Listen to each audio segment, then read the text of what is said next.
What's going on, everybody? Welcome into a brand new supersized edition of the Desmond Johnson Show here on Tobacco Road Sports Radio, tobaccoroadsportsradio.com, your home for Triad Sports and Triad Sports coverage. Loaded show today. Matt Alquiza here with us from Hornets on SI and brand new Buzzbeat podcast that he'll be doing for them as well. He's going to talk a little NBA playoffs preview. We had a little taste of it last night. Steph Curry going off, doing Steph Curry things. I've got some questions about Steph Curry I want to ask you, Matt. So we're gonna get into that.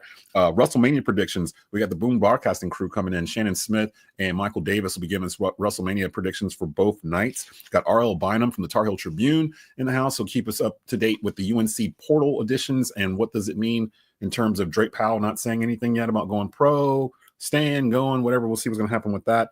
And we got Kevin Avery from the Four-Man Rush coming in to do a little respond react on Dan Morgan's comments from earlier in the week. I told you it's a loaded show. Let's go ahead and get into it. It's the Desmond Johnson Show. Live with Desmond Johnson, son, the live is one. Represent NC to the fullest. Yeah, welcome to the Carolinas. Everywhere you go, the sky is Carolina blue, the finest. Live action, feedback, the city need that. I've been number one, no cap. Here's the recap. Adrenaline is my addiction. I'm about to relapse. Step on the turf if you won't and get your weed whack. I'm going harder than a martyr on the starter end. It's the heart of man, that's a rap like a cardigan. I'm breaking records, it's 4th and inches, I count the seconds. The over-under's my roar of thunder, my secret weapon. Yeah, the game is to be told. I don't break, I break modes. Follow me on Tobacco Road.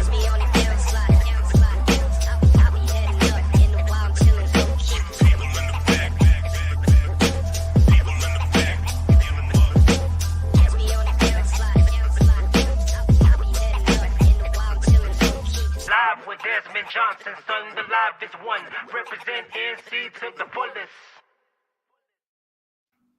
And again, welcome into a brand new edition of the Desmond Johnson Show here on Tobacco Road Sports Radio, tobaccoroadsportsradio.com. You can catch the video each week at youtube.com/at Tobacco Road Sports Radio. The best segments of the week run on terrestrial radio here up in the Triad. 5 o'clock on Fridays on WWBG 1470 AM in Greensboro. 6 o'clock on WTOB 980 AM, 96.7 FM in Winston-Salem, Forsyth County area. I want to jump right into it. Again, we got a loaded show. Shannon Smith waiting in the back. He's going to come on just a little bit and help us with some WrestleMania predictions along with his boy Michael Davis, excuse me. But Matt, I want to get into this first. Last night, the Warriors defeated the Grizzlies 121-116 to lock in the 7th seed over in the West. Steph Curry, 37 from Steph, 38 from Jimmy Butler. Right on cue for Jimmy Butler to give him the most points he's given in a Warriors uniform in a do or die type situation. How dangerous are the Golden State Warriors in your opinion? Yeah, man, they're incredibly dangerous. I think I came on here and said that when the trade went down, when they brought in Jimmy Butler ahead of the trade deadline. I mean, they're as good as any team in the West. Their fatal flaw is that they're just small. Their starting lineup is Draymond Green at center. They have Kevon Looney. They can come off the bench. They have Quentin Post who can come off the bench, but he's still more of a perimeter player. He's not going to be the interior force that can handle the guys on the Thunder, Chet and Isaiah Hartenstein. So if you have Steph Curry, Jimmy Butler, and Draymond Green as your top three, you're going to be a threat in the West. It all comes down to their role players. Brandon Pajemski's in year 2. He's had a couple of good games here recently. Buddy Hield is kind of that X factor off the bench. But yeah, man, I think the Warriors are absolutely a threat in the Western Conference as of right now. You can follow Matt on X at Alquiza. He's also on Blue Sky, and I'm trying to get as many people as possible to leave this echo chamber over on X and go over to Blue Sky. As soon as they have live streaming figure out, we're probably going to make that our main base of operations over there. But I'm looking at I'm not type lately, especially the past couple of years, where I might catch an NBA game here and there throughout the regular season. Got a chance to go see the Hornets live this past year when they played the Pacers a couple months back, which was pretty cool, but everybody was hurt. Usually now is when I start to watch, and it drives my wife nuts because now I'm going to be watching NBA basketball probably a night a week going forward, starting this weekend. Every day there's going to be somebody that I'm trying to watch and keep up with. Who do you think is more likely to make the NBA Finals? The 1 seed in the West, the Oklahoma City Thunder, or the 1 seed in the East, the Cleveland Cavaliers? Yeah, that's a good question. I think it's the Thunder. I think those are, in my opinion, those are the 2 best teams in the NBA, Oklahoma City and Cleveland. But I came on here last year and said this to you. Every time we talked in the playoffs, I was not picking against Denver until they lost, and they did. And this year, I'm not picking against Boston, the defending champions, until somebody proves they can beat them in a 7-game series. So with that said, I think Oklahoma City is more likely to win the West than Cleveland is to win the East. And that's also Oklahoma City, man. They are just kind of a wagon at this point. They have one of the greatest net ratings of all time over a full season. I think they won like 67, 68 games on the season. I'm pulling up right now. They're 68-14.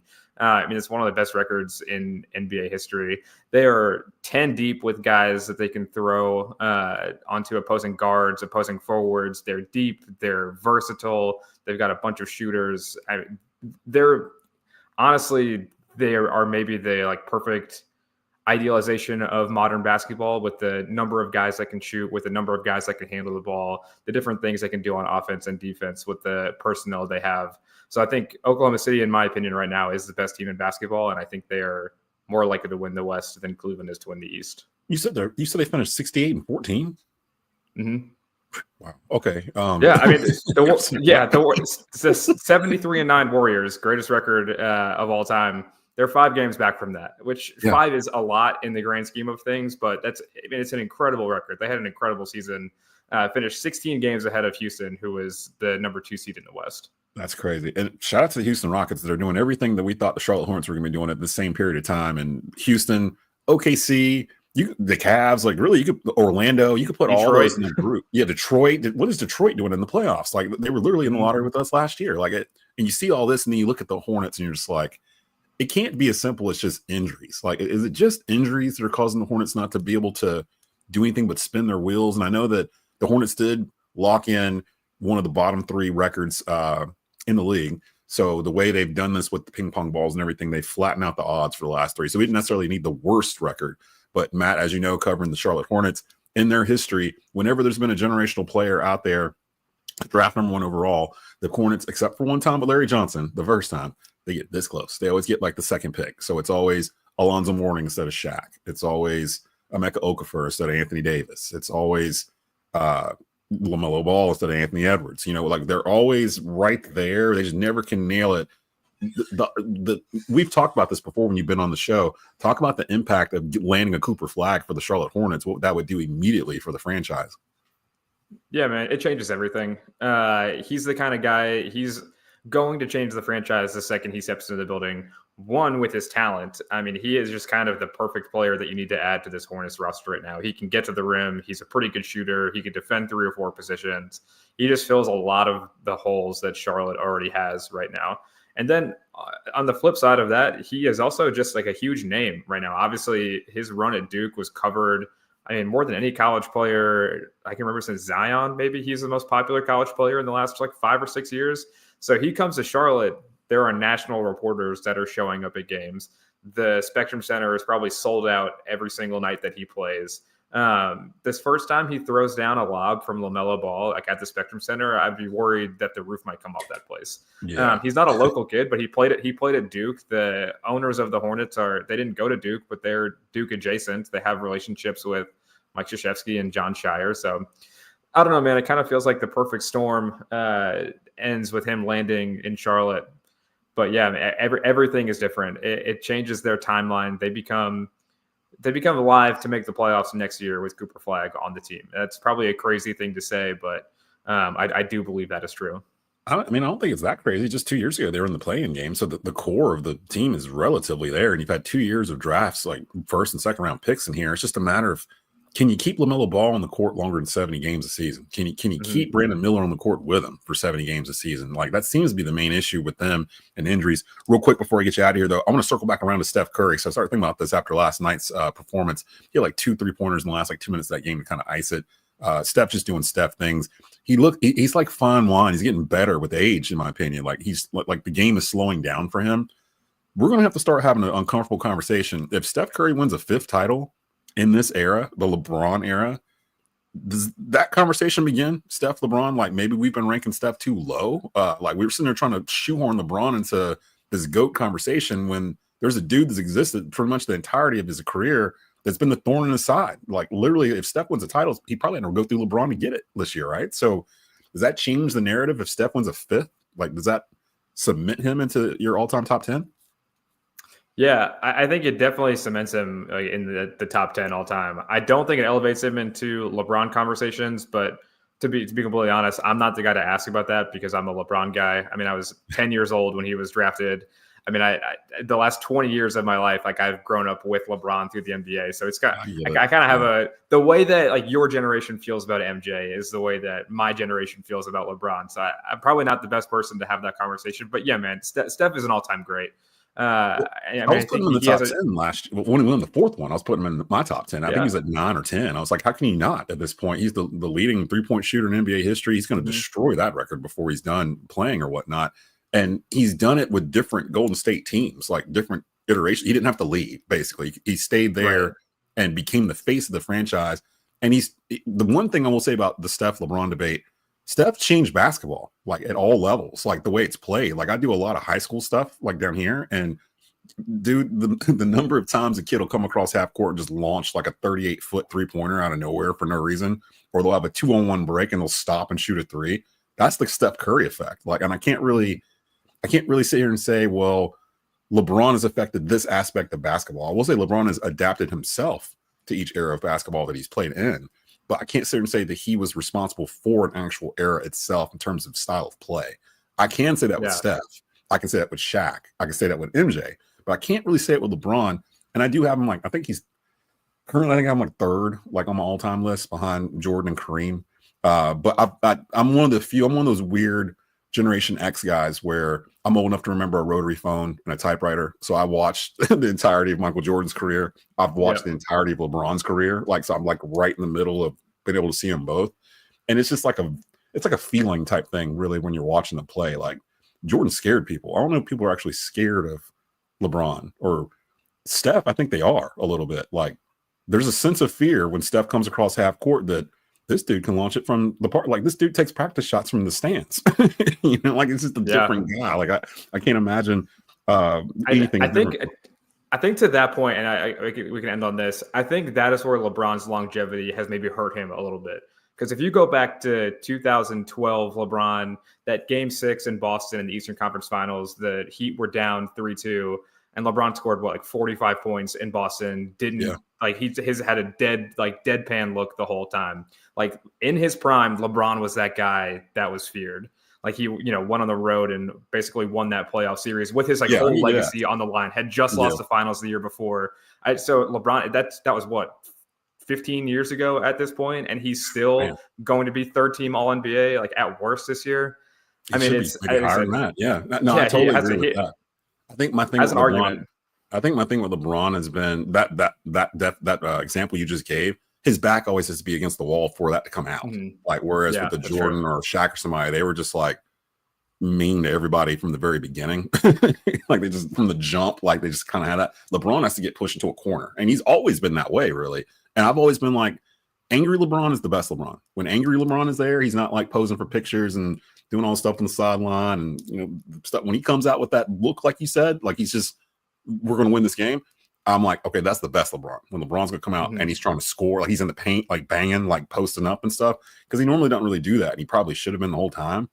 That might be why he's played for 20 years though, because he hadn't been. So I don't know that we're going to have that debate because I think the Lakers and the Warriors, I think, are on a collision course somewhere in these playoffs, and that's going to be what the NBA wants. So we'll kind of see what comes out of that. But I got to let Matt go. Follow him on X at Alquiza 8, and you can follow his work over on Hornets Hornets on SI and the brand new Buzz Beat podcast. Are you doing that with James Plowright, or are you guys doing it together, or how's that work? Yeah, so it's been around for almost a decade now, but they're bringing James and I on as co-hosts to help it become a little more consistent. Perfect. So there's, I think, four or five different guys that are a part of it. But yeah, James and I are joining at the same time. Nice. So definitely check them out over there. And Matt, we'll have you back here as the NBA playoffs are going on to keep us in tune with what's happening. All right. Absolutely. Thanks, Des. All right. Appreciate you, brother. So there he goes. That's Matt Alquiza from Hornets on SI. We bring in the Boom Broadcasting boys, Michael Davis and Shannon Smith. No strangers to the program here. I had to come grab them because y'all know what it is. It's Wrestlemania season, and we are up on top of it. Guys, what's going on? How y'all doing? I'm doing great. It's been a while since we've been able to hook up and collab. So when you reached out to me this week, I was super excited because I mean Tobacco Road's where I got my start. So without Tobacco Road, there's no Boom Broadcasting, there's no Michael, there's no Shannon. So yeah, I'm excited to talk wrestling anytime. I feel like a proud parent, like watching y'all from afar when I see y'all post out shows and I see Mike putting out like new episodes of different folks and stuff. He kind of was allowed to like use the template we were using at Tobacco Road and grow his own thing. And I knew what he was going to do when he was saying what he wanted to do. And I was like, yes, go do it. Yeah, I think you can. Like now it does take some time to build up, but you guys are moving at a pretty good pace. And I'm like, there's zero reason for us not to do stuff with Boom Broadcasting and vice versa to cross promote things. There's a lot of talent on both sides. So I want to jump right into it because I know we got limited time here. I just pulled out a number of matches that I want to get your predictions on real quick, mainly title matches, starting off on Sunday.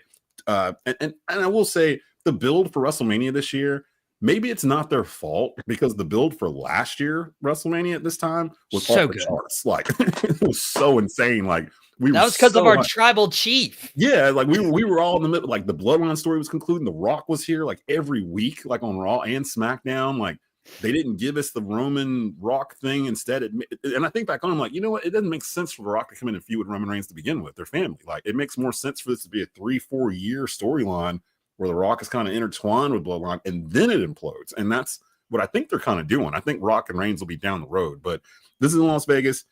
This Saturday and Sunday. I don't know why WWE decided to put it on Easter weekend, but who am I to judge them on what they do? Tiffany Stratton versus Charlotte Flair for the WWE Women's Championship. The build for this has been kind of weird too. It feels like Charlotte's supposed to be the heel here, but I don't know. Like well, now from what happened this past week with Charlotte attacking her all over the place, I can see where they're trying to go here. But real quick, does Tiffany retain or does Charlotte win here? Charlotte's got a bad record at WrestleMania, does she not? Yeah, it's not that great. But she has come over like Rhea Ripley early on in Rhea's career. That was the COVID mania that happened. But I would hate to see Tiffany Stratton's momentum fall because Charlotte Flair comes back from an injury and just decides, hey, like I just want to be the champion or whatnot. Yeah. It would be like it'd be a hard stop on Tiffany's momentum. And hopefully Charlotte's at that point in her career where she wants to elevate Tiffany and younger stars rather than just bringing them down. Shannon, your thoughts? Who do you got, Tiffany or Charlotte? I'm glad that you said it too, because we were talking about the slow build of WrestleMania this year, but last year's was so good. I mean, so hard to beat it. Yeah. But to answer your question, I wouldn't be surprised if WWE did put the title on Charlotte, but I hope they have a change of heart. Tiffany Stratton's been doing really, really good work as the champion, and I want to see her keep the title. So I'm going to go with her to bring the title back. All right, so I'm going to move on. Later on Saturday night, it's crazy, too, because both the winners of the Royal Rumble are not main eventing WrestleMania. Gunther taking on Jey Uso for the World Heavyweight Championship. This one kind of started out weird. I'm going to let you guys pick who do you think comes out of WrestleMania victorious in this one, and then I'll give you my theory on what's going to happen here. Mike, you go ahead and start off. Jey versus Gunther, World Heavyweight Championship. Yeah, and I just dropped my night one predictions for Drop the Mic on Boom Broadcasting, and I had a special guest, King Rome, on there, and I told him, like, WWE's put themselves against a wall. Either you have Jey Uso lose 4 straight times to Gunther, and you just wasted a Royal Rumble winner. You just wasted. And honestly, this will probably open the show. And so if Jey Uso loses, that gets the crowd off to a bad start. Or on the opposite side, Gunther's historic Intercontinental title reign ended at last year's WrestleMania. If his World Heavyweight title reign ends at WrestleMania, you set a bad precedent for somebody who's going to be like the biggest heel in the next 5 years. So I cannot imagine a scenario where Jey Uso doesn't walk out of WrestleMania as World Heavyweight Champion and that entire crowd is yeeting and getting WrestleMania off to a fast start. Shannon, your thoughts?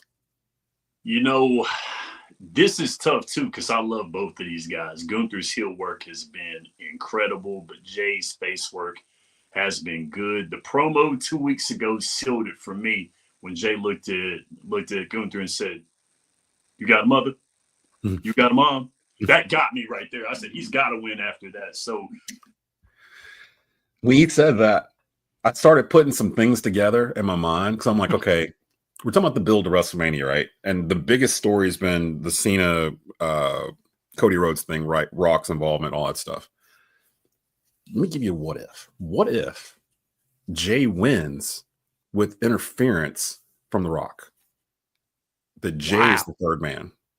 So by the end of this weekend, Rock not only has Cody as the WWE champion, but his cousin Jay as the world heavyweight champion, and he has a champion on both of his brands. And I say that because you could basically put it on Gunther beating up Jimmy as the reason why Jay turned. Like, that's his heel turn. And between that and The Rock convincing him, hey, family comes first, let me help you, that kind of thing. And something else that people forget, on that Raw, the first Raw on Netflix, when Jay came out for his beginning, who was with him? Travis Scott. So you start putting dots together. You know, he was in the crowd with him doing the Eat thing. Same night Rock was out there and kind of, you know, saying, I'm not really doing anything. Congrats to Cody. It was all a setup, right? Mm-hmm. Rock said at the time, well, I'm 20 steps ahead of everybody or whatever. What was Jay's number in the Royal Rumble? 20. Mm-hmm. Yeah. Putting more things together, and it's like, okay, they kind of been laying it out here the whole time. That would explain why the build has been so slow for WrestleMania, because it's been sitting in front of us the whole time. We've just been like, Jay can't beat Gunther. Jay can't, but we haven't thought about how's he gonna beat Gunther. Like, that's plus the last thing I'll put out here on that. At the end of the Royal Rumble, the way it ended, did it not seem weird to you? The way it ended, that he basically just pushed John Cena off the apron, like almost like it was, if y'all are the last two in there, this is what you're gonna do, and I'll make sure you both get title shots. Jay gets his title shot versus Gunther. Cena gets shoehorned into the Elimination Chamber. He ends up winning. That's when the heel turn happens. There's a lot of meat here. Like, there's a lot of meat here in terms of that going down. I'm just saying. I'm just saying. I'm just putting it out there. You got thoughts on my theory. Thoughts on my theory here, because that would be night one. Well, two. The Rock did, 3. Exactly. And then he did 2. And he did 2. This would be.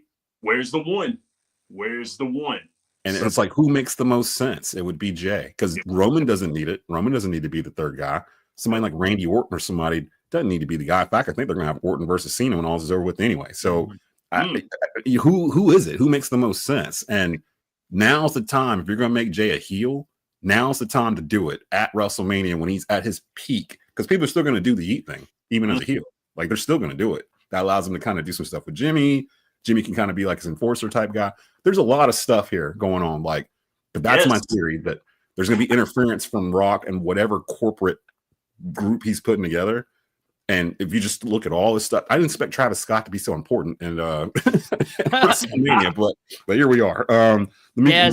Des, I'm a little concerned. Have you been losing sleep just putting all the pieces together? Have you been laying in bed and just like? Yeah, I've been watching an obscene amount of like WrestleMania prediction YouTube videos or whatever, and someone kind of started laying that out. I'm like, you know what? Dang it, that makes a lot of sense. I honestly, ever since Raw moved to Netflix, I haven't been able to watch it as often. And since SmackDown's on USA, I can't watch it at all. I just watch the clips after it's over. So it's like, I'm just kind of seeing everything that's going on. LA Knight, Jacob Fatu, US Championship, night 1 as well. They're pushing Jacob to the moon here. But LA Knight has been getting pushed for the past year. So this one is pretty interesting. Shannon, your thoughts on this one? Who wins the US title? I'm conflicted on this one because for so long we've been saying pull the trigger on LA Knight, pull the trigger on LA Knight, and they've kind of backed away from it. Then they've done it, and then they haven't done it. They've done it, they haven't done it, and now they're giving the United States title. Now Jacob Fatu is in the same spot. Pull the trigger on Jacob. Pull the trigger on Jacob, and I think WWE is going to pull the trigger on him. Give me Jacob Fatu for the United States title. It hurts my feelings because I love LA Knight, but I think this. To have Jacob Fatu have the United States title. Give me Jacob. Mike, who you got? LA Knight, Jacob Fatu. Jacob Fatu celebrates his birthday on Friday, by the way, his 33rd birthday. He's 10 years younger than LA Knight. And I'm sorry, this is going to come at the expense of LA Knight, because Jacob Fatu win the United States title is exactly how Solo Sikoa really turns on Jacob Fatu. Evolution style, thumbs up, thumbs down, and Solo's jealous because he proclaimed himself as the tribal chief last year when Roman lost the title to Cody Rhodes, and he brings in Jacob Fatu, and all of a sudden Jacob Fatu is in WWE less than a year and gets a singles match at WrestleMania. Solo's never wrestled at WrestleMania. So, I mean, there is a lot of jealousy. There's a lot of envy. Solo hasn't even won a title on the main roster, and Jacob Fatu is getting this opportunity. This is Jacob Fatu winning, and we're about to get an entire summer program of Jacob Fatu versus Solo Sikoa. Ooh, It never ends. It Yeah, never ends. I like that. People were sitting there waiting for the OG bloodline to get back together. I'm like, I think they're going to focus more on 2.0, like, and the dynamics there. And you just nailed it with Fatu and Solo. It feels like Jacob's going to become the leader of that, and maybe they make Solo babyface or something in this. Or I'm not quite sure how that's going to work, but I love that idea. And then of course the night one triple threat main event: Seth Rollins, CM Punk, Roman Reigns. It's basically the Paul Heyman on a pole match. It seems like because it's literally the whole thing is around. There's no belt involved. It's like who gets custody of Paul Heyman. Pretty much is what's happening here. Thoughts on what's going to happen here? Because this could go a number of ways.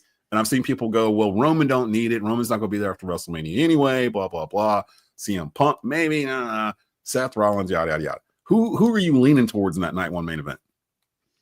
For me, I got our tribal chief. I got our head of the table on the Paul Heyman on a forklift match. Because, I mean, we have CM Punk and Seth Rollins. We never got that one-on-one feud. And Roman Reigns needs a build-up. Roman Reigns, lost last year's WrestleMania. He hasn't been back in the title picture. And I feel like you have a lot more meat on the bones with CM Punk versus Seth Rollins. And Paul Heyman is going to choose and side with Roman Reigns anyways. It doesn't make any sense for Paul Heyman to go back to CM Punk. It doesn't even make sense for Paul Heyman to ally himself with Seth Rollins because Rollins is already a main event star. And whenever Paul Heyman does decide to leave Roman Reigns, it's going to be for an up-and-coming star, not an already established one. So give me our tribal chief because he is still our OTC. I did see that Paul Heyman's helping with Braun Breaker in the back in terms of his promos and stuff. So if there was a young guy that fits the mold of who Paul would leave everybody for, it's Braun Breaker more than likely. We'll get to him in just a second. Shannon, triple threat, Rollins, Punk, Reigns. What do you think happens here at the end of this match? This has the potential to be a banger. I know that you guys love Roman. I know y'all love Roman. I know you do. But the third man in this match, we're going to see another one of these.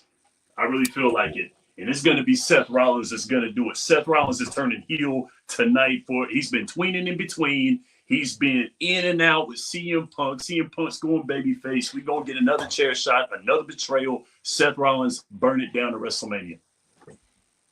Yeah, I'm leaning. I've seen people saying that Seth is going to leave with Paul Heyman, at the end of this, which would complete the heel turn.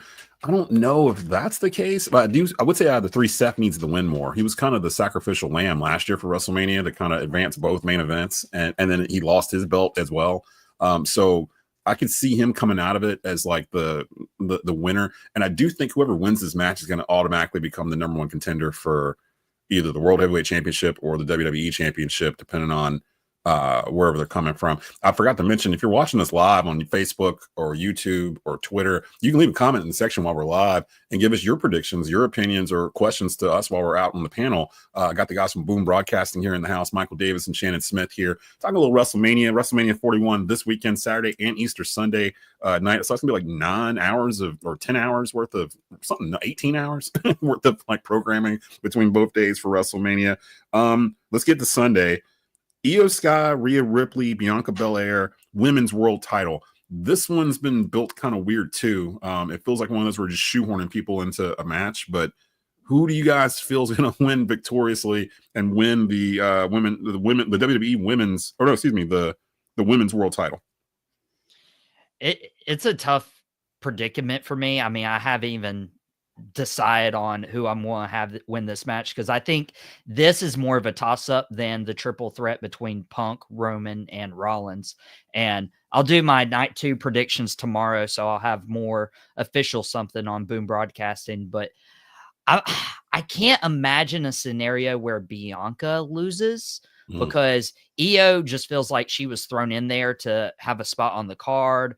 Rhea Ripley can have the belt, not have the belt. She'll still be interesting, but I feel like instead of a Seth heel turn, we get a Bianca Belair heel turn, and she has never lost at WrestleMania either. So you kind of got to keep her streak going and make her like the modern day women's Undertaker at WrestleMania. Shannon, that's good stuff.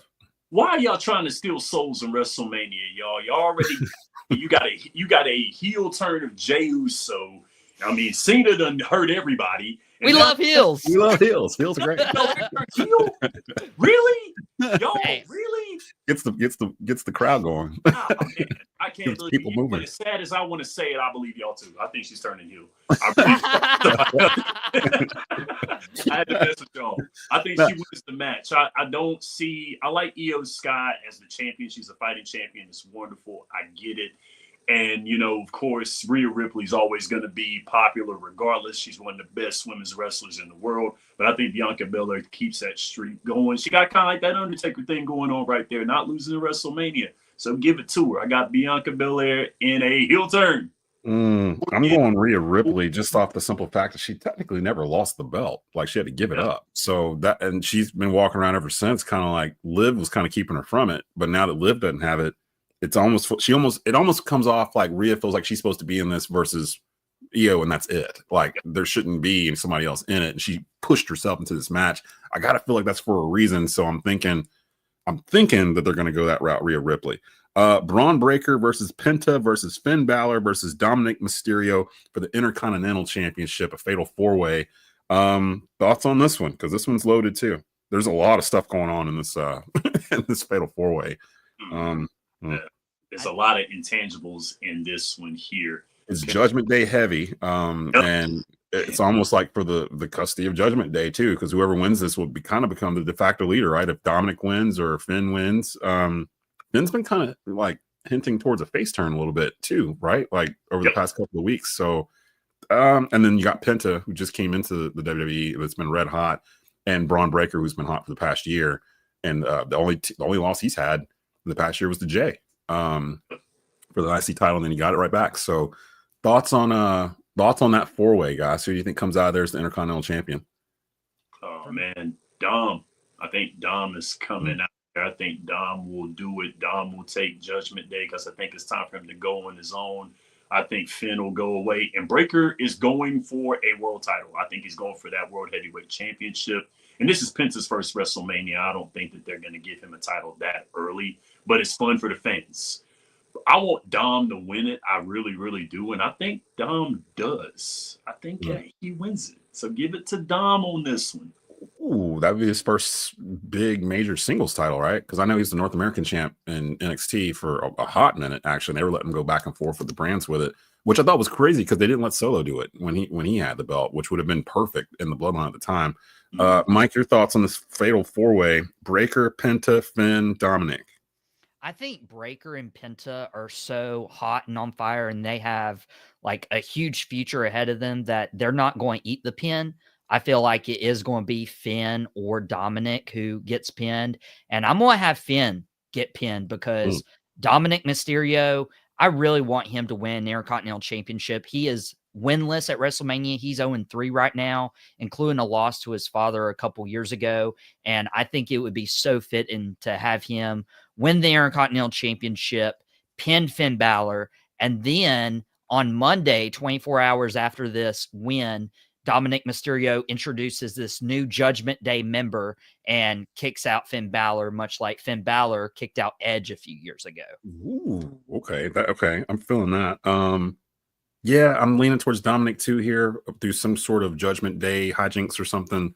He wins. I think they're going to push Finn to some sort of heavyweight title program finally this year. Depending on who wins I could see a heel Jey Uso versus a babyface Finn Balor. I can see that. That could work. That kind of thing. But I think they want to get Finn back to NXT Finn. That babyface with the demon, like all that stuff, like Bloodline kind of squashed the whole demon persona with that weird match against Reigns, where the ropes cut magically. Yeah.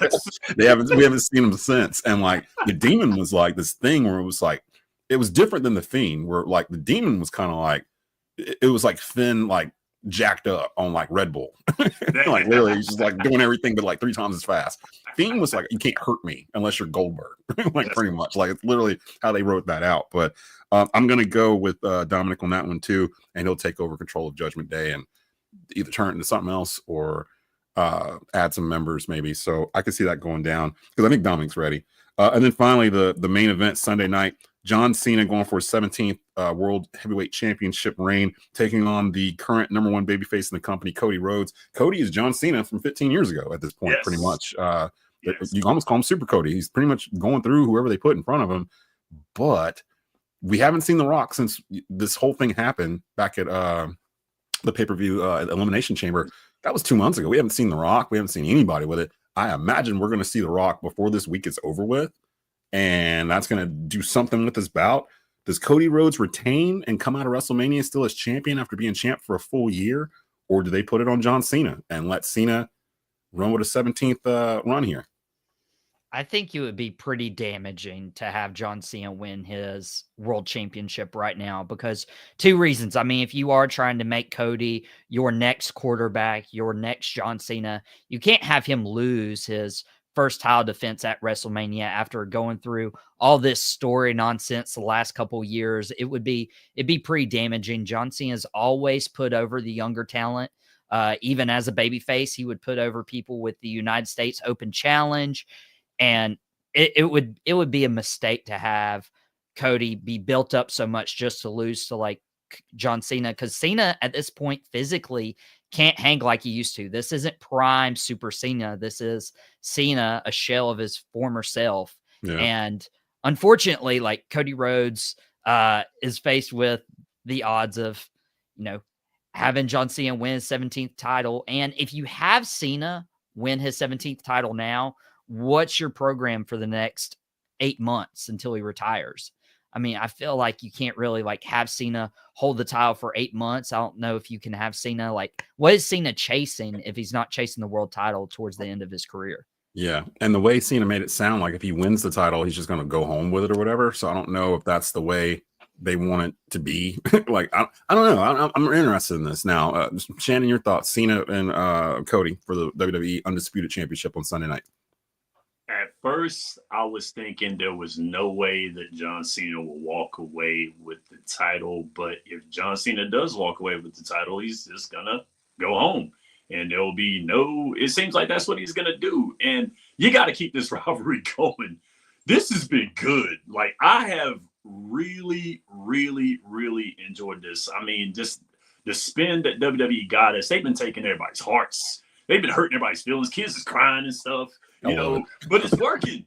It's working. That's the thing about it. It's working, and you can't just end it. Give me Cody to win it. I don't like it because I do want Cena to win the 17th title as a heel. That would be amazing, but I seriously doubt it's going to happen. Cody's the man. Cody's QB1. Kobe is the number 1 draft pick. Cody is Kobe. Give it to Cody. Cody's got to win. I'm trying to Again, so if going off of my original theory from earlier in the segment where I think that The Rock and some sort of conglomerate is going to help Jay win on Saturday night, the same thing here. It just makes sense to assume that The Rock's going to interfere in this. Here's my problem with this, and a lot of this goes back to last year. Cena Rhodes, I'm trying to figure out how do you top last year's main event? Because the main event of I went back and watched the last 10 minutes of that main event last year.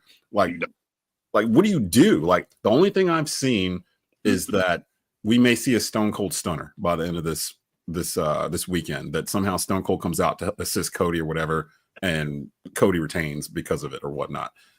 Maybe. I don't know. I don't know if that really does anything for me. I don't know why Stone Cold would feel like he needs to get involved to do this. Like, what does it do to help Stone Cold Steve Austin? I don't know. That's a theory I've seen this put out there. If it's just them one-on-one, I kind of think Cena's just going to win. Like, it feels like this whole thing's been built up for Cena to win and just go on this heel run of just cussing out crowds for the next 3 months, literally. And I saw the the official poster for Backlash, and it has Randy Orton on it. And I'm like, and he's the only one on it. Like, it's like vipers all around him or whatever. I'm like, well, who would he face that makes the most sense? Randy dropped in that promo to Rhodes a couple weeks ago that eventually I'm going to come for mine because he's got he's sitting on 14, I think. So Yeah. eventually he's like, eventually I'm going to come for mine too. It could be they're setting up Rhodes and Orton, but I could see Orton and Cena too. Like that's a rivalry that's classic, So either way, I could go. I think it comes down to, do they feel comfortable breaking Ric Flair's record? That's really in the end what it comes down to. And I don't know. Maybe I've seen Rick on Twitter going like, "Oh no, this ain't gonna happen. I'm gonna be there." Blah blah. Rick, you're like, I think 80 years old at this point. Let them do what they're gonna do, Rick. Like you had your run. You're good to go. But so I don't know. But that's the one I can't figure out yet. And I feel like the rest of this week, SmackDown might fill in the gaps a little bit on that a little bit, because each week, really, Cody's had the upper hand on Cena. He hasn't attacked him at all, which has been odd too. Like we haven't had that. It's just all been Cena comes out, cusses out the crowd, points at a child, tells him you're not worthy, you're fickle, all this stuff. They just go on and on. Then Rhodes comes out, calls him a coward. They go back and forth. Rhodes hits him in the face or something, knocks him out, points at him, shows the belt, walks out. That's it. Like Cena hasn't done anything to retaliate. And I'm like, why?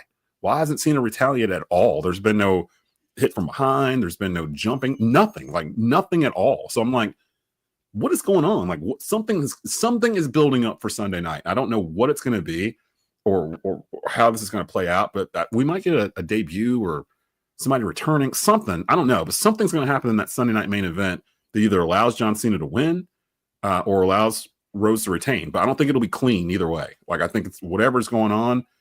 The spectacle of last year's main event is still in my head. Like the Undertaker was out there. Like, I mean, come on. Like, like Cena was out there. Rock was out there. Like, they did so much stuff. If you looked at it on paper, you'd be like, nah, you can't do this. It's all crammed in. Like, this is too much. But then when they did it, it was like, this is the best WrestleMania main event of all time. Like, I can't think of anything that's bigger. Maybe Rock and Austin X17. Like, maybe, but this beat that. Like, Rock was in this. Like, I don't know. I can't see what they're going to do to top it. But is there any other match that I didn't mention that you guys are looking forward to over the two nights before I get you guys out of here? I think Damian Priest versus Drew McIntyre in that Cincy street fight, because you mentioned like the winner of the triple threat being the next to challenge. I feel like the winner of Priest and McIntyre could be one of the next to challenge. Of course, like you got to throw in Randy Orton there, especially being on the poster, having history with Cena and Rhodes. But I mean, McIntyre and Priest, they are no slouches. They could definitely headline a pay-per-view for a world championship. Shannon? Mike, you're going to hate me, and I'm sorry. But I'm looking forward to Logan Paul and AJ Styles. I really am. And here's why. Because this time around, I think Logan Paul is not playing. I think he's actually going to go out there and have a good match. Now, mind you, AJ's going to win. I hope. I think so too. Yeah. But I could see a scenario where Logan Paul does win. I could see a scenario where that happens. I really think he might be playing for keeps. He might have listened to all of us talk about, hey, Logan, if you take this seriously, you can do well with this. I think he might have listened to all of us. So I want to see that match. I think that Logan Paul actually can go in the ring and he'll do a wonderful job against an AJ Styles that might just put him over and actually make him a legit guy. So I'm looking forward to that match. Give me Logan Paul and AJ Styles. Go ahead, guys, and shout out where they can find your stuff on Boom Broadcasting and the shows you got coming up here. I know with WrestleMania week, I'm sure you guys are loaded through the rest of this week as well. Mike, start off with you. What you got coming up this week on Boom? Yeah, we're doing a lot of WrestleMania content. I've already put out a couple videos, whether who Paul Heyman chooses or comparing WrestleMania 21-31 to this year's WrestleMania 41, following up last year's huge WrestleMania event, what WWE needs to do in the final week of WrestleMania to build up to this weekend. I got a prediction episode that just dropped today at noon with King Rome, and then I have night 2 predictions dropping tomorrow, and we got a bunch of other content. We'll have Dugout Debrief. It's a baseball podcast tomorrow at noon. We'll have 3 from Deep, an NBA podcast dropping later this afternoon covering the play-in games. And then this weekend, right before Sunday and Saturday, we'll be doing a live stream kickoff pre-show with myself and a lot of the Boom Broadcasting personnel. giving people an alternative to the WrestleMania kickoff. Because let's be honest, like, what can WWE do for 3 hours other than like video packages? So it'll be really great content. It'll be really great time just hanging out with people. And yeah, Boom Broadcasting is more than just sports, more than just wrestling. And it's just bringing a lot of people together to talk about their passions. And Shannon has his own show, Quick Hits, on there. Are you doing an app this week, Shannon? Well, actually, I'm putting together my Friday episode as we speak. You know, I've been kind of bending this guy's ear a little bit and bending his schedule, not really having a complete day since I came back from March. But we're going to be in talks of that right there. I need to have a word with you, sir, afterwards. But this Friday's episode is going to be a toss-up of different things. I'll be talking about Paige Becker. Is she the future of the WNBA? Rory McIlroy's great comeback. I'll also be paying homage to George Foreman. I didn't get a chance to do that on an episode. And also to the late, great Val Kilmer, adding in the entertainment aspect of this show. It's going to be a jam-packed show. Mike, I'll get it to you. I promise, my friend. I got it. And it will be under 20 minutes. I promise you, sir. We'll take care of that. We're calling it Quick Hits for a reason. And again, anytime you guys, if you need an extra voice or something like that, if you want to invite me on, I can try to see what my schedule is to make it work. I'm kind of heading towards the dead period of my calendar for the next couple of months, thankfully. So if you ever need a voice, something like that, just let me know. I'll of course have you guys back on as soon as possible as well. But gotta get you guys out of here. RL Bynum's in the back waiting. Shout out to Michael Davis and Shannon Smith, both from Boom Broadcasting. Go check them out. Their the YouTube channel is at youtube.com/@Boom Broadcasting. And you can catch all those shows from Quick Hits, Out of Pocket, which is on daily in the afternoons.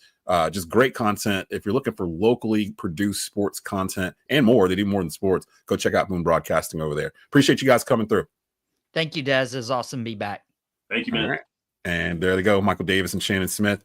They're from Boom Broadcasting. Now we're bringing in RL Bynum from the Tar Heel Tribune because there's been some movement basically in terms of portal stuff with the Heels. Last time we saw them, they were a super short team. They got bounced in the round of 64. RL, what's going on, man? How are you doing?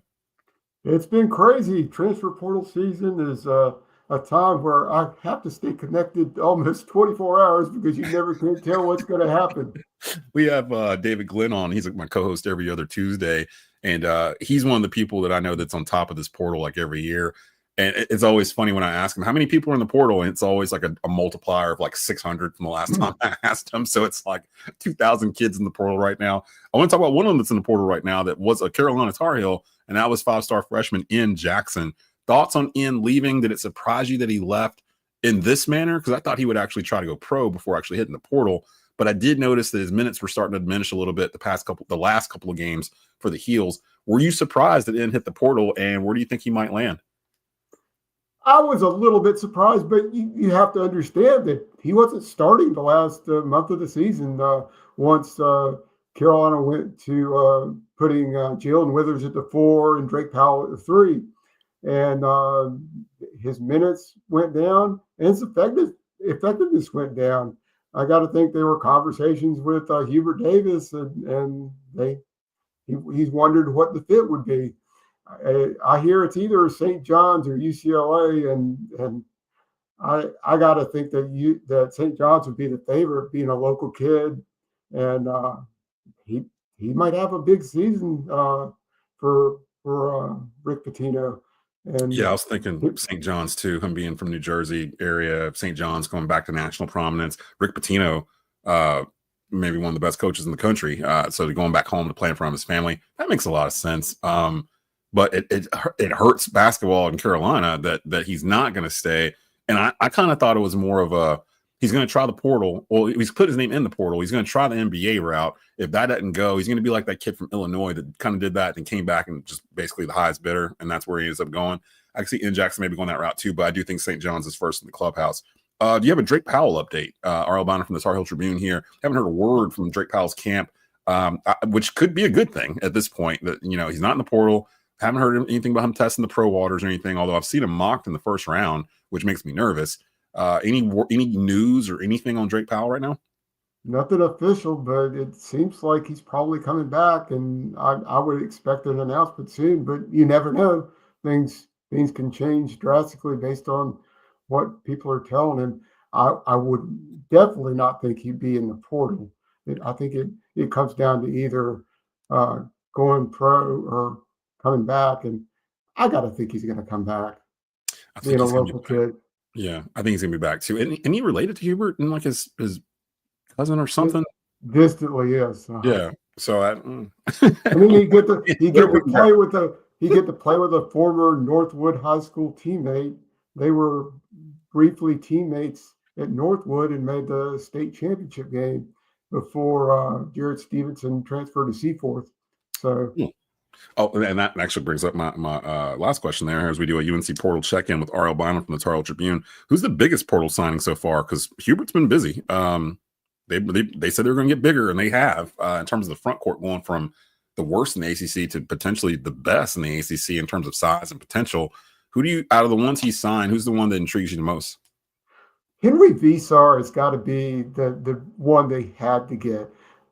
They needed a shot blocker. They needed somebody with a defensive presence inside, and he checks all the boxes of the big weakness. One of the big weaknesses that Carolina had last year, trying to replace Armando Bacot, and it just never happened last year. They tried different combinations, and it just never worked. Ben Allen Leuven did a really good job, but he's only 6'8", and he could only do so much with some of those some of the size disparity he was facing.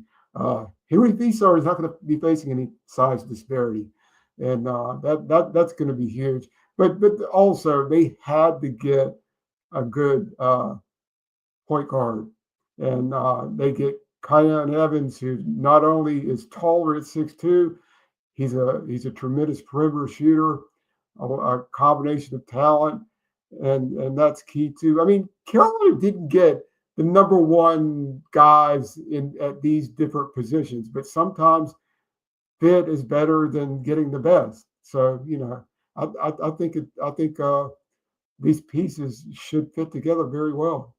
Is there anyone out there, because it feels like it's starting to thin out a little bit, is there anyone else out there that you think Carolina may be looking at? There is a 3-man freshman class coming in led by 5-star Caleb Wilson, top 10 recruit, one of the highest recruits Carolina's ever had. He's 6'9", 6'10"-ish, so you figure he's going to factor in as a potential starter on that front court. Maybe not in the beginning. Hubert's really good about not starting freshmen unless they've really deserved it in the very beginning.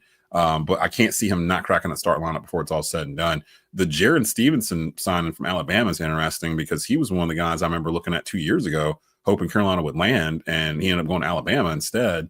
Chapel Hill native, if I'm not mistaken, played ball in the Triangle. And his mother played for Sylvia Hatchell at Carolina. So they're deep ties. And I just think the timing of when he reclassified and the state of Carolina's roster at that moment probably was the reason he opted for Alabama. But I think he all along wanted to come to Carolina, and he's decided to come home. And you're talking about tall guys. Keep in mind, Zayden High was not with the program last season, but he is in class for the spring semester, and it's possible that he'll be back. So you look at the size this team will have, it'll just be very different than last year. It's so different. But I grew up on, like I'm used to having 4 6'10" guys that just kind of rotate in and out, or having 3 of them out there at the same time. For the longest, it was like Carolina doesn't have wings. They just have a bunch of front court guys, like a bunch of trees, basically, and they're just playing volleyball with rebounds. Like they shoot horribly, but they're going to get all the offensive rebounds, so it doesn't matter, like that kind of thing. I'm kind of ready to get back to that, because last year, especially against Duke was just like, they were like we were the middle school team and they were the college team, and they were just playing was like in a church league, like just throwing it over our heads. And they're the tallest team in the country. Yeah. And every team they played had a height disparity, although Auburn probably it wasn't as stark. A little closer, yeah. But it was just crazy. But you can just look overall, just the big picture, the difference in the quality and the speed of UNC's transfer portal efforts. It's just striking with the addition of Jim Tanner. You keep in mind, Carolina didn't get its first transfer portal addition a year ago until April 28th. And that was Cade Tyson, and we know how that worked out. We're April 16th now, and they've already got 3. And then they didn't get Denal Lubin until May 23rd, and they didn't get Ty Claude until August 14th. And obviously, as I mentioned, Ben Allen did a good job for the height he is, but none of those 3 were really world beaters. And the collection coming in today, and one we haven't talked about is Jonathan Powell out of West Virginia, who's a lethal perimeter shooter. 6'6". Yeah, at 6'6". Yeah, I mean, they're going to be so. I mean, they'll go from 6'0" RJ Davis and 6'1" Elliot Cadeau to Kyan Evans at 6'2", Seth Trimble, who'll be back for a senior year at 6'3". So it's going to be. I mean, one of the comments that Hubert Davis made right after the season is, "We got to get bigger." Boy, did he! Yes, he learned the lessons of the poorly constructed roster last year and the problems that created.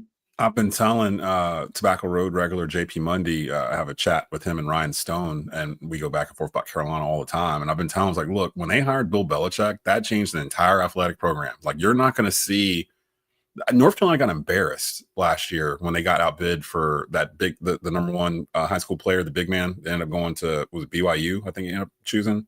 Basically, they didn't get outbid, from what I understand. They offered the same money, but it sounded like he picked BYU because of the structure of the program was more like the NBA, and I think there was also other demands that were crazy that he was wanting. So yeah, as far as the actual dollar figure, it sounded like Carolina met whatever BYU offered. It was just the other stuff that maybe made the difference. That's interesting, because I did not know that. So that's good stuff from R.L. Bynum. But I did say when they hired Belichick, it's you won't hear Carolina getting outbid for a player that they want again in basketball. In terms of they just saw the landscape changing around them, and they saw Duke was 2-3 years ahead of them in terms of what they're doing. And I noticed Duke's been fairly quiet in the portal, but they got a lot of stuff coming back, more than likely. And they didn't need to plug in a whole lot of holes. Plus, they've got a great, of course, freshman class coming in. People talking about Cooper Flagg leaving, but Cameron Boozer maybe not as good as Cooper Flagg, but not that far of a drop-off from what I'm seeing. He might be one of the best freshman players we've seen in a long time. So the fun just never stops in Durham. But Carolina and as expected, Knipple announced that he's going pro. Did he? Okay. So yeah, which he needs to do. He's going to be a lottery pick. So there's no reason to stick around. The whole idea, I see people going with NIL now. You might get some guys that stay an extra year. They were well, Cooper stayed for sophomore year because of NIL. No, the average NBA rookie contract's $8 million or something like that. And they kind of forget the whole reason why he's there now. He reclassified a year early so he can get to the NBA a year early, so he can eventually get to his max deal early. Staying at Duke pushes that all back a year. So no. And after the way it ended, I don't think he'd want to come back anyway. Let's just go ahead and start whatever miserable existence he's going to have for the first 3 years as a member of the Charlotte Hornets, more than likely. But I'm hoping they get him, because really, if you look at the Hornets roster, Cooper Flagg is literally what they're missing. They need a stretch four that can do everything. That's him. You plug him right in there beside Brandon Miller, LaMelo Ball, Miles Bridges, Mark Williams. That's a starting 5, if healthy, that can win in the NBA Eastern Conference. So we'll see. But I'm sure there's going to be some more roster building from the Tar Heels. RL will touch back base with you a little bit later on as we get deeper into the spring. If anything big shows up, I'll definitely reach out to you, and we'll get you on so we can talk about it. That sounds good. All right, and there he goes. R.L. Bynum. You can follow his work on the Tar Heel Tribune. Follow his work on X as well for the latest in North Carolina athletics. I didn't even talk about Nico and the football team and all that stuff that went on. I figured at this point, well, he's not coming, so we're not going to talk about it. Shout out to Bryce Baker, Kernsville's own from East Forsyth. I'm rooting for you. I think you're going to be the starter day one in Carolina, so we'll see. Well, you should also understand that it sounds like South Alabama quarterback Gio Lopez has hit the portal, and all indications are that Carolina's the favorite. He's like he's been compared to Michael Vick sort of quarterback. So he's a left-hander, so he'd be a dynamic talent. So who knows? Belichick is going to stack talent, and we'll see Yeah. who makes the field. We'll see how it goes down in Chapel Hill. Chapel Bill is what they're calling it right now. So follow RL on all the social media outlets and follow his work over at Tar Heel Tribune. We'll see you soon, buddy. All right, take care now. There he goes. RL Tribune from the Tar Heel Tribune giving us the ACC basketball roundup update. Last but not least, batting fourth in the order, we've got Kevin Avery from the Four-Man Rush. If you're not familiar with their stuff online, they are really good with the football analysis in terms of Carolina Panther content. You've probably seen me going back and forth online with his compadre, Monty Fetty. I get people all the time. It's like, God, y'all hate each other. Like, no, we actually are friends. We just like to bicker back and forth with each other on Twitter about random things. So I had Kev come through because I want to do a little respond react with him. And I know you're on the road because you normally drive throughout the daytime. So I appreciate you taking some time to stop by and talk with us today. What's going on, brother? How you doing?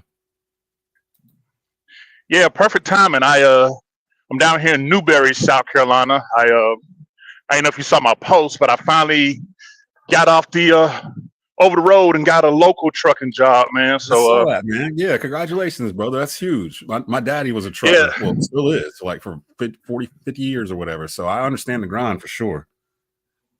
yeah, so I'm actually on my very first run with this company. I left Charlotte, picked up a load in Rock Hill, and brought it down here to Newberry, and I'm going back to Charlotte. And I'm going home. Love it. I love it. My mama probably loves that too. So that's fantastic, man. I love all that. That's great. So I'm gonna get you in and out real quick. Respond, react, Carolina Panthers edition. And again, I was telling the folks before I brought you on, the Four-Man Rush. I've known the Four-Man Rush collective since they began. Like they've been around. How many years have been around, Kev? Like 4 years, 5 Since years? August 2018. 2018, so longer than that, 7, 8 years or whatever. And because I see people all the time, they'll message me or whatever. They'll be like, man, you and Monty going at it on Twitter, blah, blah, blah. Like, y'all hate each other. I'm like, we don't hate each other. We just disagree, like, on everything. So it's like, we'll battle each other on Twitter. It's banner, man. It's all for interaction. Yeah, like, people need to chill out. Like, people are like, oh, man, y'all are crazy. If y'all see each other in the mall, y'all gonna flip out. Nah, it ain't like that. It's not even that type of vibes. It ain't even that type of vibe. Like, we just, all of us collectively, whether it's Four-Man Rush, C3, like whoever it is that does stuff online, PNP, we just are tired of the Panthers losing games, man. We're just so tired of sitting in this cesspool of what we're doing with the Panthers. And honestly, dude, I'm so ready for the draft to be over. Like, I don't really do 7th round mock drafts and stuff because I'm like, hey, I don't watch enough college football to just really seriously sit down and do a mock draft. Like, I'm usually working on Saturday, so I can't really watch these games that way. And on the other hand, it's like, we're never right. We're never right on a mock draft. It's fun to do, but besides the first round pick, it's a crapshoot after that. And really, this year, I think after the first 10 picks, there's no telling who's going to go where. So they had Dan Morgan on. Was it yesterday? He came out to talk to everybody. Yesterday. And I wanted to pull this because we do a thing here called Respond React. And I wanted to pull a couple of things that Dan said here to have you react to them. Here's the first one. Actually not. It made me go elsewhere. Mess that up. Here, let me stop that one. But there was some stuff that Dan commented on regarding the draft that I wanted to talk to you about. It sounds like Dan is not married to the 8th pick. If anything, it sounds like they're not married to any player whatsoever at 8, and they would rather trade down, which to me works out the best. Where we are with the Saints right below us, and they're going to need a quarterback apparently with this whole Derek Carr situation going on that we're kind of finding out now. They're going to need some help, or at least something for the future. And Derek Carr wasn't going to be the future anyway. So this is let me pull up. No, this is the right one or not either. Let me see if I can. I can't find it, but we're not going to do it this way. So Dan was basically saying, if they get, quote unquote, if they get stuck at 8, then they'll make the best with what it was. But your thoughts on his comments from yesterday in terms of who do you think? Let me start it this way. Who do you think they should draft at 8? Is there a player that you're like on right now that you'd rather them go get at number 8 instead of trading it away? Yeah, I pretty much done had about the same 4 players that I personally would be comfortable with them taking at 8. Obviously, we don't know how the teams in front of us going to do, but just throw out there. Number 1 has always been Mason Graham. Even with the defensive line additions that we got in free agency, and even though these are guys coming off their first year contract, hitting their prime second contract, those are still short term options. Mason Graham gives you defensive line to pair with Derek Brown for the next 8 to 10 years potentially. Yes. So that's why I'm not. Even though I really like the guys that we picked up on the defensive front in free agency, I'm not married to them either. Because most of them got like no money in their last year, their contract, the way Brant Tiller set it up, no guaranteed money. So most of these guys that we picked up are really on 2-year deals. So that's why I've always been in the mind frame. If Jacksonville does the Jacksonville thing and lets Mason Graham slip, to us, it's a no-brainer for me as well to throw him in the mix and just have because if anything we've learned from the defending Super Bowl champs Philadelphia Eagles, you can never have too many defensive linemen. And they all want to rotate and eat, So especially in Giro's 3-4 scheme, where he was doing that last year, but out of necessity, really, because we were running out of bodies. But you kind of got a vibe of what he wanted to do. I was just telling my boy Jonathan Stewart on Believe in Panthers yesterday when we were doing it. No, last week in that episode where I was like, I feel like Dan is waiting on his Dan Morgan, his Luke Kuechly, his John Beeson. Like he's waiting on that quarterback of the defense to come up. And I keep seeing this. The kid from UCLA, Carson Swelger, I can't pronounce his last name, but I know you're talking about. So okay, yeah. So I keep seeing him maybe getting mock tests in the second, but we don't pick high in the second. People forget that second went off to Chicago in that Bryce Young trade. We did pick up a second last year. The Rams gave us a second when we traded down with them, so we did pick up a second round pick for this year. It's just later on in the draft because the Rams, made the playoffs. It's like pick number 50 or 48. 57. So so it's deeper towards the back end of the second round, but we do have a second round pick. Dan also mentioned the wide receiver room, which I know has been a debate here on social media with the Panther faithful in terms of, is the wide receiver room good enough the way it stands? I don't think that they're going to reach for someone like a Ted McMillan at 8. I don't think there's a wide receiver worthy of drafting at 8 in this draft, to be honest, but I could see them drafting him at 18 if he's still sitting there, or better yet, someone like Royals or someone in the second round or third round. And Dan kind of alluded to that in the press conference, that they were open to adding some speed and wide receiver depth, but it didn't sound like he was married to doing that first pick, because I'm seeing people going, oh, you need to help Bryce. You know what would help Bryce? If the defense didn't give up 35 points a game. Like that would help him more than any one wide receiver, in my opinion. Yeah, that definitely would help, but we still need someone that'll get that extra safety out the box, because a lot of teams set on the short and intermediate routes because we just had nobody to push the envelope. So I'm thinking of, day 2, day 3 that we, go after some sort of, burner that'll just punch the envelope, push the envelope as far as like, getting teams out of these loaded box, because, they know we're going to feed Chuba. We got Dottle. So going back to the first question about the draft picks at 8, real quick, the other guys that I had were Tyler Warren, the tight end out of Penn State. I feel like he'll be there now. Yeah, I feel like he would be an asset in both the passing and running game. I say his blocking alone would give Chuba easily another 300 yards.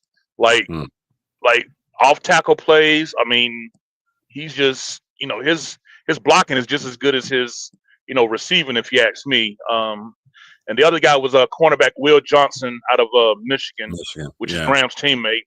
I'm a big fan of him. I think drafting him would allow J.C. Horn to finally follow the team's number 1, and earn that big contract money, because then you have someone that would lock down the opposing team's number 2 wide receiver. So just to piggyback off that, those were the players that if we stayed at 8, I would be comfortable with Graham, Warren, Warren and Johnson. I think Warren might be gone by 8 at this point. He's gone up so high in these mock drafts that I think he's definitely gonna be the first tight end taken off the board. But he I don't know. That's an interesting one, because I would be more comfortable taking him than taking Ted at 8, because I do feel like you can do more things with him in the offense than you can with Ted. And plus, I feel like we just did that last year. We just traded up in the first round for a receiver that's similar to Ted McMillan already in terms of body. And now, granted, XL, he catches with his hands. He really tries to catch more like with his hands, and the other one catches with his body. That's really the main difference between the two of them. But other than that, like, you can get it like a Jalen Coker undrafted, like that kind of player. You can find a diamond in the rough. The greatest wide receiver in Panthers history wasn't a first-round draft pick. Like, so I don't really know, unless they are just a needle mover, like a game changer, like, coming out of college, that dude's going to play on Sunday and he's going to be an all-star. That's kind of what I feel like for top 10 picks. So and we've usually been pretty good with our first-round picks, regardless of who the GM is. So I'm not really worried so much about them messing up the first-round pick. I do think Dan is more interested in picking up extra picks, because the main problem with this team last year and the year before was depth. Like, once your first string guy started getting hurt and you started getting exposed in terms of like, you're having to bring in guys from off the street, like on a Wednesday, like to play on Sunday, like that kind of thing. And that was like week 9, week 10. We need more bodies, like young bodies, hungry bodies. So if Dan is true about the Carolina way and wanting dogs, like Stu would say, I think they're going to go and look for those kind of players more so than one particular guy in the first round. Now, my last question was, what team do you think would be more likely to trade up to Carolina? Because there's a couple of things going on around the league. Pittsburgh doesn't really have a quarterback, and that's the one I keep seeing getting mocked to us the most, but they're at pick 21. It would take a lot of collateral to move up from 21 to 8. But hey, Mason Rudolph's your quarterback, so maybe that's what you do. Or do they sit back and wait for Jalen Monroe and round 2 or round 3 or whatever? I'm seeing other teams, they're trying to leapfrog the Saints in case like Shadur Sanders drops in the top 10 or whatever, to get ahead of the Saints at 8 where we are. And of course, we would love nothing better than to stick it to the Saints and be like, nah, move too slow. We're going to go ahead and give this to them, and good luck with Derek Carr this year, or whoever's you're going to try it out there. What's the one team you think might be more likely to execute a trade with Carolina for that 8th pick, if they in fact do that? At first I was thinking Pittsburgh, but I realized they don't have a second round, which I think would be the catalyst for Dan Morgan too, because that was given up, to Seattle for the DK Metcalf trade. But speaking of, I think Seattle might be a prime because they have 2 seconds and 2/3. So, and I think with the relationship, with both Dan and with both Dan Morgan and Canales with Seattle, I think Seattle, if I'm not mistaken, is picking at 18th. And And I think that they like enough prospects to where, if a trade falls back, because here's the thing, just throw this at you. You was talking about Shadur Sanders. I mean, yeah, they signed Sam Darnold, but he's on a short year contract. You got like a 2-year deal. I mean, and to be honest, when the last time we seen 2 consistent great years out of Sam Darnold? I was waiting on that. I mean, hey, don't get me wrong. He was lights out. Like, he was Pro Bowl worthy last year. Hats off. Bearded Sam. Whatever you want to talk about it. But I could potentially see with the relationship with Seattle, us pick swapping from 8 to 18 and grabbing one of them early seconds, because Seattle wouldn't lose them, because like I said, they had both 2 seconds and 2/3. So we was able to get, one of them. I don't know, because I think they just came out. I don't know if you saw it, Des. They just came out with the revised draft for 2025. The point, like the value of what each pick, if you were to trade, what the Jimmy Johnson system, they revised it. Right, yeah. And they was talking about how this is much more realistic, based on what things have gone down this year. But yeah, I can see Seattle being a team potentially that we trade back for, because that would then put a lot more players, because pretty much after the 12th player to about 24, there's a lot of good talent, and a lot of those players were brought in on 30 visits, top 30 visits as well. So it could be potentially interesting with Seattle. Follow the 4-man rush, I'm sure, as we get close to the draft. I don't know if you guys are going to put out anything between now and next weekend in terms of like a draft day special or anything like that. But you can follow them at their website. They do a lot of film analysis and stuff, especially during the season. And you guys are deep. There's 5 or 6 of you, I think, if I'm not mistaken, at this point, right? Like, you guys have added on a couple of names, and seems like y'all, or it's 8 of us. So we got a first team and a second team. So shout out to the 4-man rush. And again, for those watching from the window, like looking in or whatever, me and Monty are fine. Like, don't worry about it. We might get picked up on Twitter or whatever. That's just how we are. Like, that's fine. We did a debate show for a whole year last year. Like, it's totally fine. And with the 4-man rush, they're on with me off and on throughout the whole year, really. Like talking Carolina Panthers stuff, they're one of the few groups that I really respect their acumen and their actual knowledge of the game. So Kev's been on with me when I was back at WSJS. I'd have him on Saturday morning. So they've been on for a long period of time. If you really want quality Panther content from local content creators, go check out the 4-man rush. Their handle on X is 4-man rush, but it's the number 4 OUR man rush. I'm not mistaken. Yeah, so definitely go follow them there. We're at the end of time. I told y'all there was going to be a supersized episode, and because of that, we are not on this Friday for Good Friday. We'll be back next week with some new episodes as well for Kevin Avery, for RL Bynum, for Mike Davis and Shannon Smith, for Matt Alquiza from Sports Illustrated. Everybody that was on today, appreciate y'all stopping by. Everybody that stopped by to watch us on X and Facebook and Instagram and everything else we've been on today. We appreciate the love, and some news from Tobacco Road coming out here in the next month or so as well. We'll get you ready for the upcoming fall. We got some stuff cooking, so we'll get all that there for you here soon. We will talk to you guys next week. Enjoy your Easter weekend.